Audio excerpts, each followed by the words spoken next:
اللہ اکبر اللہ اکبر اللہ اکبر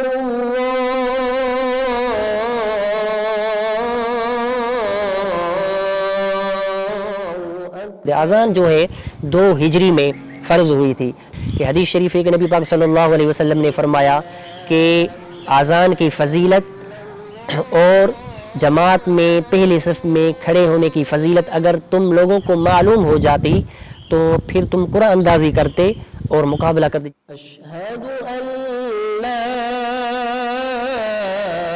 الہ الا اللہ.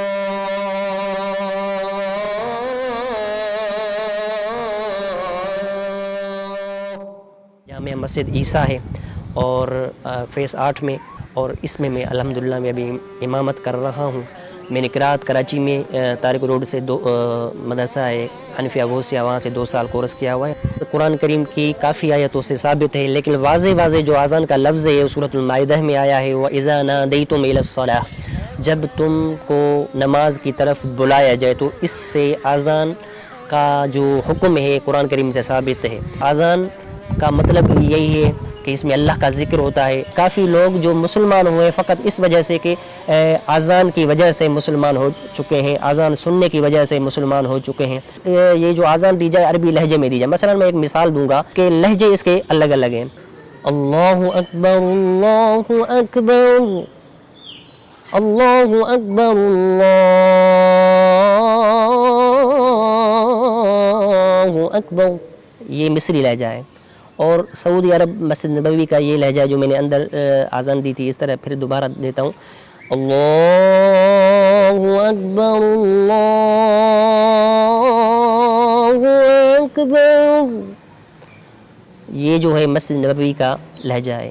اللہ اکبر اللہ اکبر اللہ اکبر اللہ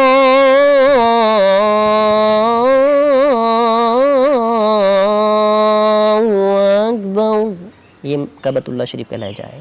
تو اور بھی کافی لہجے ہیں، لیکن مسک جو ہے یہ 3 لہجے ہیں. حی علی الصلاۃ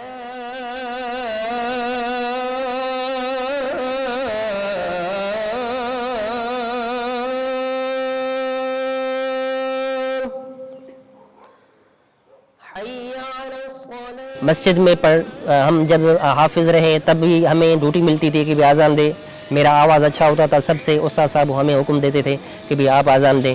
پھر عالم بنے تو پھر بھی میری آواز اچھی تھی، مسجد میں مجھے ہی حکم دیا جاتا تھا. تو اس طرح یہ ایک مجھے پریکٹس دی گئی، استادوں سے ایک محبت ملی کہ میں اذان دیتا رہا. کبھی محفلوں میں اذان دیتا رہا، پھر استادوں کا حکم ہوتا رہا.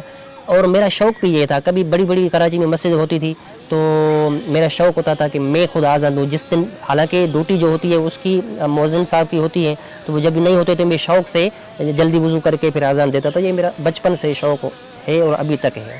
ایسا کوئی واقعہ یاد نہیں. ایک ایسا واقعہ کراچی میں یاد ہے جو مجھے مؤذن صاحب تھے ایک، انہوں نے مجھے ڈیوٹی لگائی تھی. اس وقت میں یہ 2010 کی یا 12 کی بات ہے. تو انہوں نے مجھے ڈیوٹی لگائی تھی کہ میری مسجد میں فجر کی اذان دینا. اور اس دن مجھے اتنا اذان کا شوق تھا، میں نے پوری رات نیند نہیں کی. میں نیند کر رہا تھا، پھر 5 منٹ کے یا 10 منٹ کے بعد اٹھ جاتا. ٹائم پتہ نہیں کیا ہوا، مجھے اذان دینی ہے. اور اس اذان میں مجھے بالکل بڑا ایک سکون ملا تھا اور بڑی راحت ملی تھی. یوم القیامہ انک لا تخلف المیعاد.